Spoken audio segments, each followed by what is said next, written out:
C'est une excellente nouvelle pour Huawei puisque c'est la modernisation du réseau par l'opérateur VOO. Alors que pour la plupart des Owetois aujourd'hui c'était très compliqué en termes de connectivité. Nous étions interpellés régulièrement par rapport à un problème de connectivité. Et donc par la modernisation de l'ensemble du réseau, il y aura à très court terme, puisqu'on annonce la fin des travaux d'ici le mois de juin, la fin des zones blanches sur le territoire. Et je tiens à rappeler et à remercier par ailleurs deux bénévoles qui nous ont accompagnés depuis 2015 pour analyser la situation au niveau d'Oé. Et à l'époque, seuls 12% des ménages owetois bénéficiaient d'un service de télécommunication correct.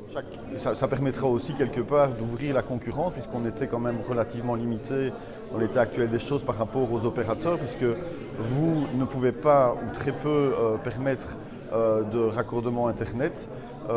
L'opérateur principal était Proximus. De par l'arrivée et la modernisation du réseau, j'ai envie de dire la concurrence est ouverte et les habitants pourront faire le choix qu'ils souhaitent. Je pense que c'est aussi une excellente nouvelle en termes d'attractivité au niveau de la commune, puisque par le passé, certains investisseurs reculaient faute d'un réseau de qualité ou postposaient des investissements au niveau local. Alors, pour la commune d'Oé, nous allons donc mettre en place la nouvelle technologie, la toute dernière technologie du réseau HFC. HFC, c'est hybride fibre coax. On met en place la dernière technologie qui permet la disponibilité du service 1 gigabit par seconde pour l'ensemble des citoyens d'Oé. Donc l'ensemble de la commune, 100% de la commune, aura très prochainement, entre juillet et août, aura le service. Ce qu'on fait, c'est qu'on reprend le câble existant unidirectionnel de télévision.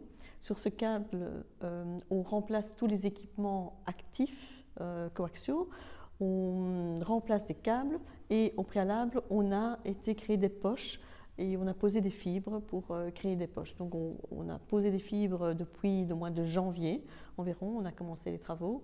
Il y a eu des travaux d'élagage, des travaux de pose de fibres, des travaux de remplacement de câbles, le lancement d'équipements. Ces travaux devraient se terminer probablement pour le mois de juin, ça devrait être terminé, juillet, août, ils auront. Et voilà, ce travail permet, le grand avantage c'est que les citoyens peuvent bénéficier de ce service sans devoir ouvrir leur voirie, sans devoir ouvrir les trottoirs, sans devoir percer les façades. On réutilise le câble de raccordement qui est existant pour le service de télévision et sur ce câble coaxial, on fait passer le service Internet avec la voie retour. Donc pas besoin pour les citoyens d'ouvrir leur façade ou leur voirie, ce sera disponible immédiatement. Les citoyens auront une communication de notre part dans le courant de l'été.